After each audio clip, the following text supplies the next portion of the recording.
Yay, I get to put my brace back on. I'm so happy to take care of my spine.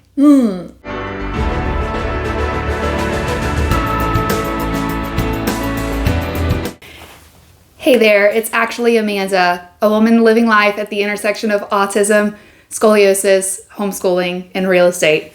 I'm so excited that you're here today. I'm trying something new. I still don't really have like a great spot in my house to shoot these videos or record, so I am trying a new spot.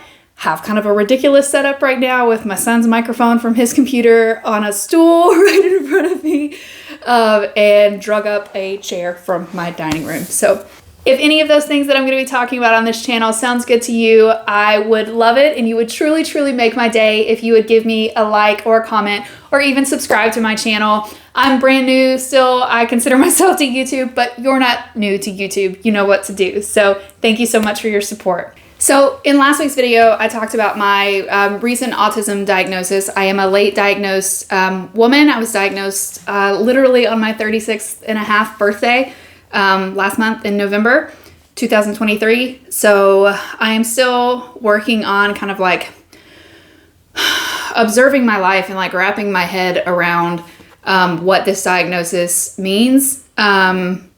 Before I was diagnosed, I felt a lot like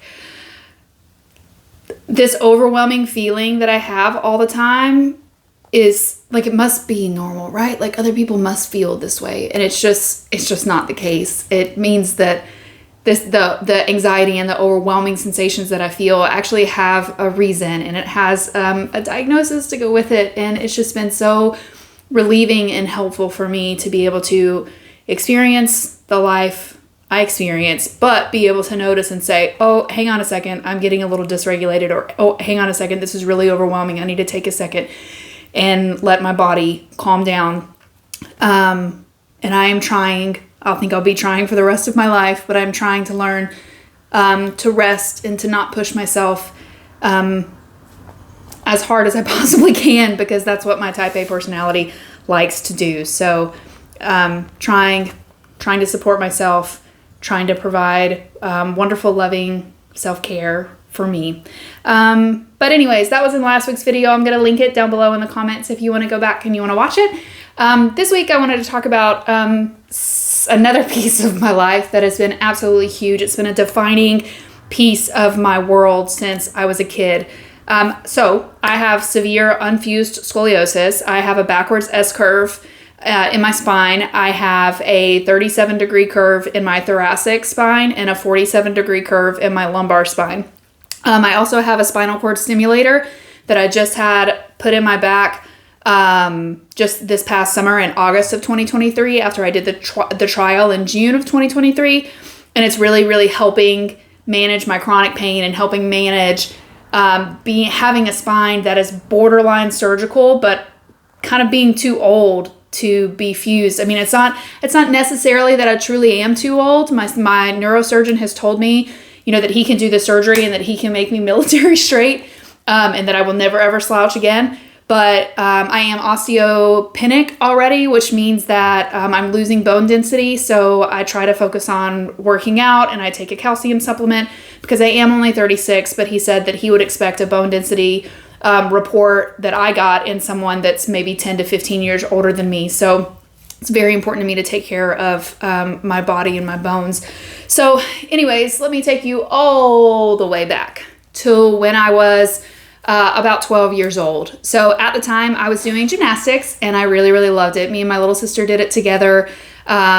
We were on a competitive team. I loved like beam and vault. I wasn't very good at floor because I'm not the most graceful in the world. And I'm not the best on bars either, but bars was always really fun to be on. So I had gotten to maybe like a level 3. I think, I don't really remember. It was a long time ago. But I think I'd gotten to around a level 3 in gymnastics. And my coach one day was spotting me. We were doing some kind of like back handspring, back tuck kind of situation, flips, right? And we were on the floor in our gymnasium, and he had his hand on the low part of my back. And because of the way that my curves are, my lumbar curve kind of curves like this. So I've got this big bunch of muscle on the left side of my lower back because my curve is shoving all of my muscle over. And then I've got kind of this like smooth expanse over on my right side because my curve, that's the concave side of it, I think, concave. So that side has more space than my left side does. So he was spotting me and he felt this discrepancy in my low back. And he immediately talked to my mom at the end of that practice and said, hey, I don't know what this is, but it's definitely something and you should take her to the pediatrician to be looked at. So from there, my mom, of course, scheduled the appointment and took me into the pediatrician who did the scoliosis test and immediately confirmed that I have scoliosis. Sent me to a pediatric orthopedic surgeon who I felt like I began to live in his office from that point on. We were there so often. At the time, my curves were around 17 degrees thoracic and 34 to 37 degrees lumbar. And when you're a teenager, 40 degrees is kind of like the determining, like the cutoff for whether you're going to go and have a fusion or whether they're going to try to maintain or lower your curves with a brace. So lucky me. I don't think there's not a lucky outcome. Neither of those outcomes are okay. But lucky me, I was fitted for a brace. I had to wear a hard plastic Boston brace, and I'm going to put a picture right here. I actually don't have a picture of my Boston brace. I've looked through so many piles of pictures of me as a child, and I can't find a single picture of me in this brace. Thinking back with the information that I know now about my autism diagnosis, I 100% know why there are not photos of me from that time period. I actually hated taking pictures in the first place when I was a kid, especially like a tween into a young teenager. I remember like really being a brat about it. Like I absolutely hated it, and my mom would be upset with me and my grandmother would be upset with me. But I didn't like it. And then once I was braced, I was just so angry. I was such an angry, difficult child. I'm still really working on giving myself compassion about this time period in my life because the brace was miserable, you guys. Like, you don't understand. It was a hard plastic brace that came right up to my chest and down to my pelvis, and then in my back came up to above my shoulder blades, and then went all the way down to like halfway down my butt, so that like I couldn't even sit properly. I had to sit like really, really, really up straight because the bottom of my brace literally hit the chair when I was sitting on it. It wrapped around and laced up my back. It was hard. It wasn't flexible. It had pads inside of the back of it that were meant to push my spine into a better alignment. So it hurt. I had to wear this like sleeve shirt underneath it, which I've come to learn that they're better now than they were in the early 2000s when I was braced. But this like sock thing that I had to wear underneath it had ribbing on it. It was the worst. It was the absolute worst. So you put this tight sock thing on with ribbing and then strap this hard plastic thing to you that has to be like yanked tight. There were 3 straps on my back that had to be yanked tight and then like attached into place. And so that just constantly like pressed that ribbing into my skin. And I had to wear this brace. I had to obviously wean into it, but I ultimately was wearing this brace 23 hours a day, 7 days a week. I got time out of it. Usually after school, of course I had to wear it to school. I got an hour out of it when I got home from school. And then when I went to dance class, because of course I stopped gymnastics, my parents pulled me out of that immediately. And I'm 36 today, and I literally just had a conversation with my dad. My father still believes it's the gymnastics that caused my scoliosis, which is absolutely not true.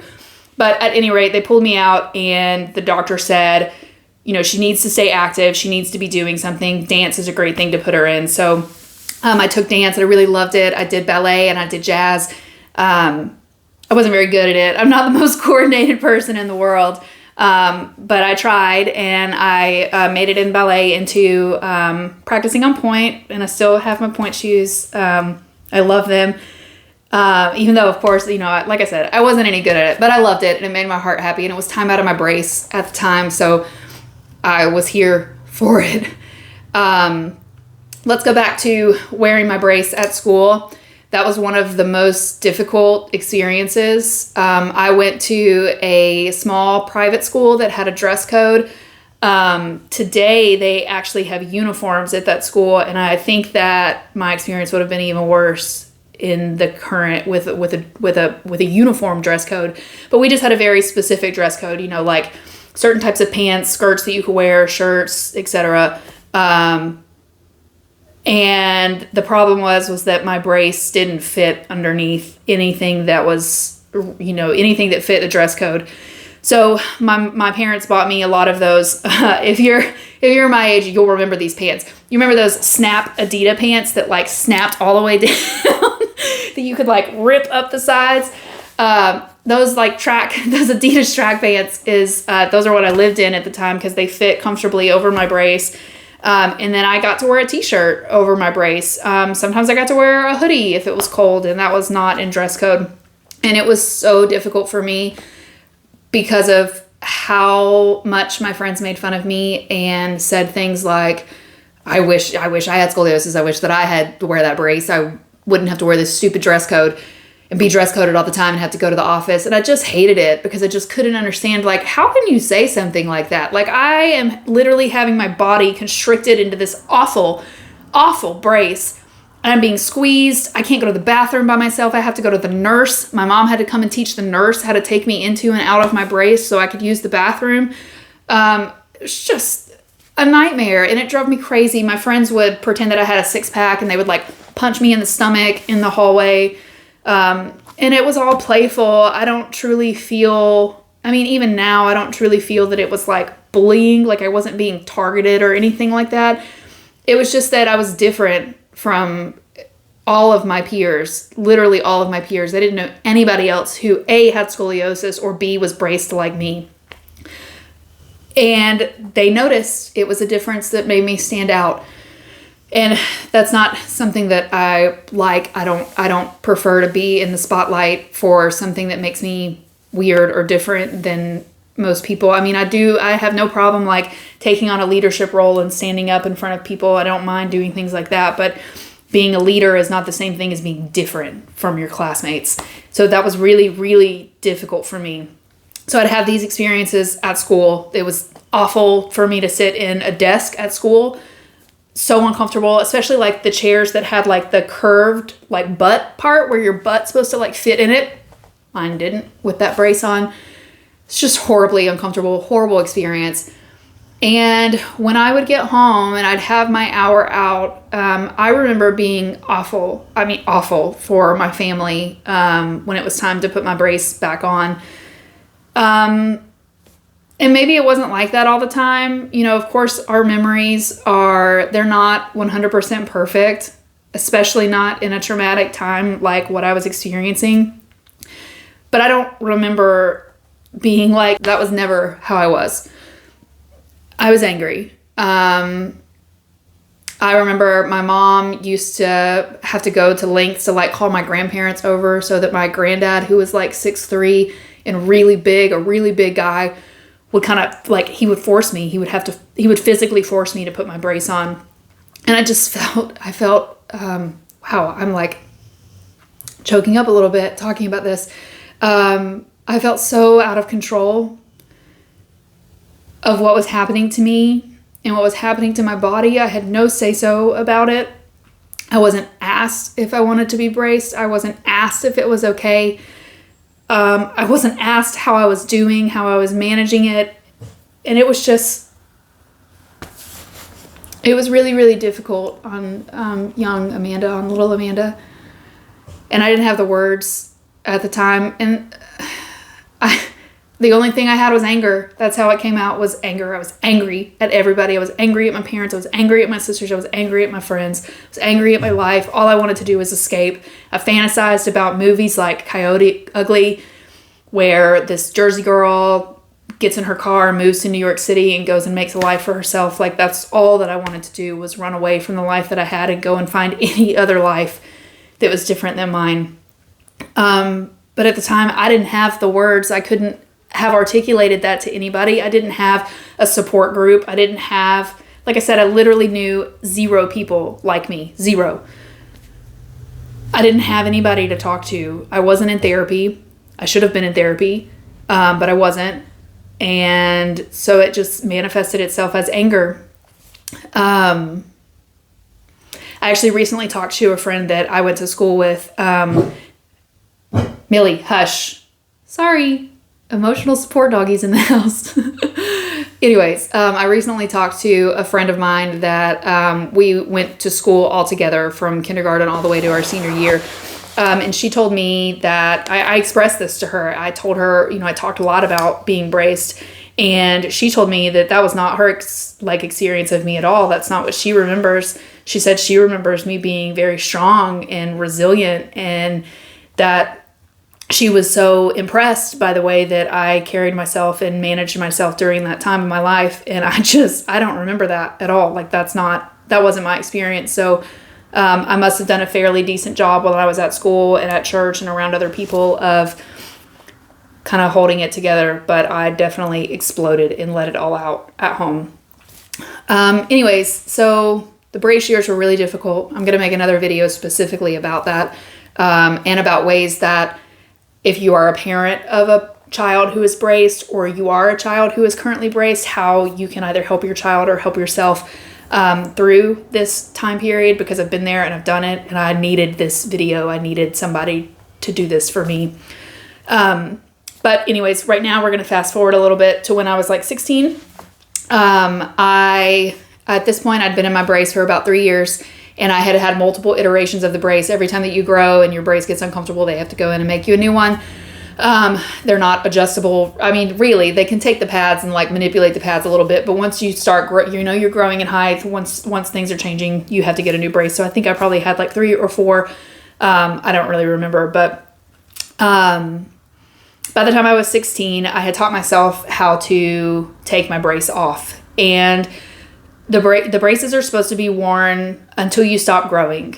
I don't think that I was really done growing at 16, but I can tell you I was done wearing that brace. I would go to my bedroom after my mom had put it on me for the night, and I would do the things, and I would take it off, and I would sleep with it off, and I just hated it. It's from the moment that I could take it off, that I taught myself how to, and then taught myself also how to strap back into it so I could leave my room. I was doing it. And, I'll never know if the condition of my spine today has any connection to that behavior at the time. That's not something that I can ever know, but I do know that that's the truth, and that's how I behaved. That's what was happening at the time. I just hated it. I was miserable, and I wanted to do anything else.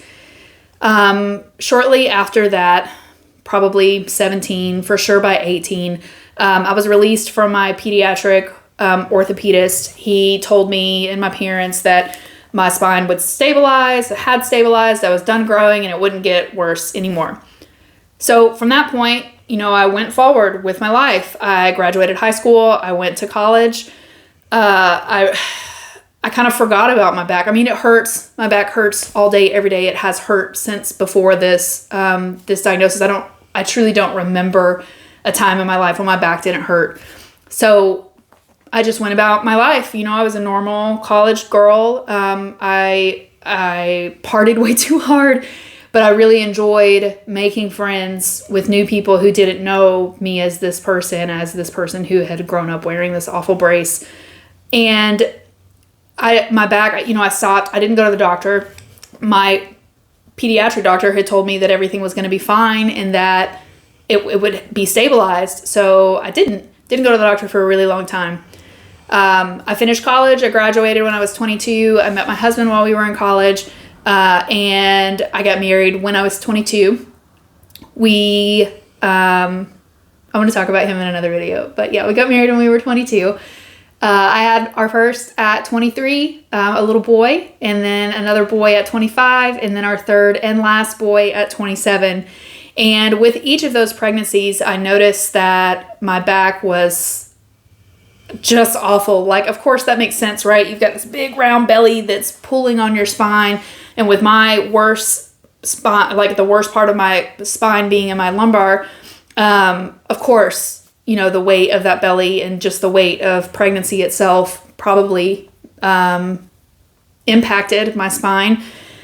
Again, that's one of those things that I can't ever go back and say, this is what I was like before, this is what I'm like after, so it must have been pregnancy, because I wasn't in care for my back before this. I just knew that it was very difficult on my back, and I was telling my OBs at the time and my midwives how difficult it was, but there was nothing they could do, right? Their job is to help you birth a baby, not to fix your spine. So, I had an issue with my first delivery. I had met with an anesthesiologist before my delivery because I did want to have an epidural, but I was terrified of it because of the condition of my back. So I met with the anesthesiologist. There was actually 2 of them in the room, and they both assured me that it would be 100% fine, that I would not have any issues at all. Well, it was not fine. I did get the epidural, and they wound up damaging some nerves in my spinal column. And for about 6 months after delivery, my left foot literally felt like it was on fire. It felt like I was sitting at a campfire with my legs kicked out in front of me, and my left foot was in the fire. And of course I complained about it to my OB, and he just kind of was like, it's nerve damage. That's just a complication of an epidural. And I'd only had it for 6 hours of my 36-hour labor with my oldest. And so I told myself, never again. I'm not doing this again. And I didn't have an epidural with either of the other 2. I didn't trust anybody to go in there and do anything like that. So had my babies, and by the time I was 27, my back was really, really kind of intolerable. And I also noticed things like my husband felt a little bit taller to me than he had in the past.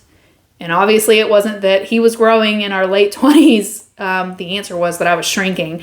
When I finally went to the doctor at 27, I found out that I'd lost 1.5 inches of height. I used to be 5'6", and at that appointment I was 5'4.5".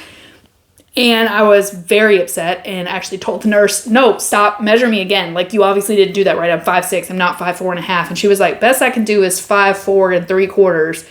That's what you are. And I was like, this is not good. Not good. So went in for the x-rays, and that's when we found out that my curves had progressed. My thoracic curve had changed from that like 17, 19 degrees that it was when I was a teenager to 37 degrees. And my lumbar curve that had been like somewhere between 34 and 37 as a teen was now 47. So I was clearly in the inside of the threshold. You know, if I'd had these curves as a teenager, I would have been fused. They would have fused me. And today my neurosurgeon says that I need to have a fusion from T3, which is your 3rd thoracic vertebrae, all the way down my back into my pelvis, like the long titanium screws into my pelvis, to straighten me out and give my spine the support and stability that it needs. But he wants to put that off for as long as possible. Because I am older and because I have boys and my children depend on me. I'm their primary caretaker and their educator. You know, I homeschool them. So it's kind of a waiting game right now. He wants to hopefully wait maybe 5 years. So, I mean, I'm kind of scared to see where my back is going to be in 5 years, but I do trust him, and I trust what he says. So I'll wait. One of the options that my neurosurgeon gave me during this time that I am waiting is to have a spinal cord stimulator implanted in my back.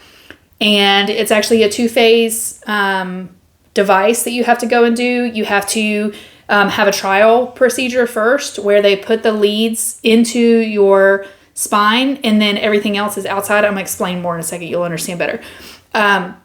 But everything else is outside, and they do that trial to see if you're one of the people that this procedure is going to help or not. So it's literally what I was told is like a 50-50 shot. 50% of people it helps, 50% of people it doesn't. Either it doesn't help or it's annoying. The sensation that the stimulator gives you is too annoying and too difficult to deal with. So I went and did the trial, and I probably got like 90% pain relief, which is amazing to me. So I went back to my follow-up appointment after the trial and was like, yes, signed. Yes, I want it. We're moving forward. Absolutely. And I had the permanent spinal cord stimulator implanted in August of this year, like I said earlier. So what this device does, there's 2 leads that are in my spinal column that connect to a small little battery pack that's underneath my skin. Everything in my body is all implanted and under my skin.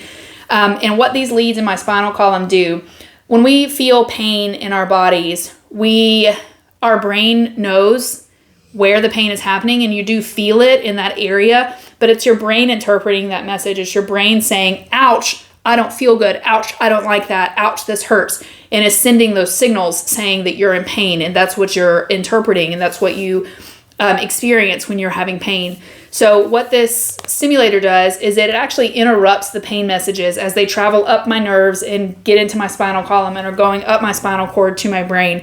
And it interrupts that message saying, ouch, we're in pain. And it feels like, the sensation when I have it on feels like when your leg falls asleep or your foot falls asleep, and it's like waking up. Except it doesn't have, like, I have a tingling sensation, but not the like ants crawling all over you sensation. Like, I couldn't handle that feeling at all. But the tingling I've definitely gotten used to. It's just there. And I know that my spinal cord stimulator is working because I can feel it. So I have this stimulator. It probably blocks, I would say somewhere between like 90% of my pain. Of course, I do still have really bad pain days. I just had one this past weekend where like I'd had a really long day, like a 12, 13-hour day. And it was also the first day of my period, which always makes my pain flare. And I was just beside myself by the end of the day, and in so much pain, even with the stimulator on. But the amazing thing is that I really only have those high pain days, maybe like once or twice a month now, whereas they were much more common before I had my stimulator implanted. So I'm so thankful, and I would go and do this stimulator 1,000 times over to experience the relief that I have. So anyways, scoliosis is going to be a part of my entire life. There's never going to be a time when I don't experience problems because of it or issues because of it, even after I get fused, if I ever get fused. Because it just won't. This is an incurable thing that's never going to go away. Even a fusion is not a cure. It's just it's a surgery that gives your spine stability, but you can still have complications and problems associated to scoliosis on the other side of a fusion. So it will be a part of the rest of my life, just like my autism is, just like a lot of my chronic issues. They're chronic because they're never going to go away. So I have to do my best to manage my life and listen to my body and listen when my back is telling me, Amanda, you have got to slow down. You are doing too much. And that will be a journey I'm on for the rest of my life, because it's not easy for me to do that. It's really not easy for me to sit down and stop moving my body because I want to do things. I have things that need caring for. I have a home. I have children. I have animals. I have things that I need to do. I have a job. And sometimes I just can't. Sometimes my back is like a roadblock. Sit down. So scoliosis is going to be something that I'm going to talk about quite often on this YouTube channel. It's kind of the opposite of my autism in that I have had the framework of my scoliosis for the majority of my life, and my autism is new. So I've been able to experience life with the spine that I have and understand and know why things are the way that they are. But with my autism, it's totally different. I've just been experiencing incredible irritability and anxiety without that framework of a diagnosis, of understanding why it is that I feel the way that I do. So it's going to be interesting to me as I build this channel to kind of juxtapose those two diagnoses and talk about the differences between the way that my experience shows up, knowing that I have both of these diagnoses now. So anyways, I plan to make content that is encouraging to people, that's encouraging to parents, that's encouraging to little girls like me who are angry and frustrated and so sad that this is their life. Because, I wanted to have that positive outlook. I wanted to be strong and look like that to other people. And just the fact of the matter is that I didn't feel that way most of the time. And I felt so alone. So my goal in this in creating this channel, and my goal in creating this channel and having you along for the ride is just to be able to put content out there that you can connect with, whether you're a parent or whether you're a child experiencing this, and know that you're not alone. So I thank you so much for being here and listening to me today. If you enjoyed the content or you're interested in any of the other topics that I'm going to be talking about at that intersection of autism, scoliosis, homeschooling, and real estate, then I would implore you to please give me a like or a comment, or please subscribe. I like to joke that I may be new here, but you're not. You know what to do on YouTube, so I don't have to tell you what to do. So thank you so much for being with me today, and I look forward to our next video. Bye.